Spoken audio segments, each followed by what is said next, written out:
జననీ అను మాటలోని తరియుచు మనిషి జన్మ ఇలనైనా గలనైనా ఆ అమ్మ రుణమే ఎన్నడు తీరదులే.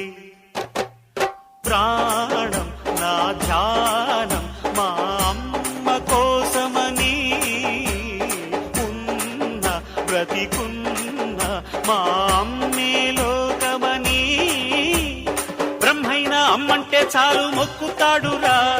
ప్రాణంగా చూసేది ఆ పాశమేరా.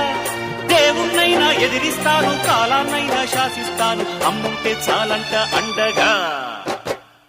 అమ్మ అమ్మ మాయమ్మ అమ్మంటే నువ్వమ్మ, చల్లంగా చూడవమ్మ. దిక్కే నువ్వై రావమ్మ, మొక్కే దైవం నీవమ్మ, దీవించి ఎలవమ్మ.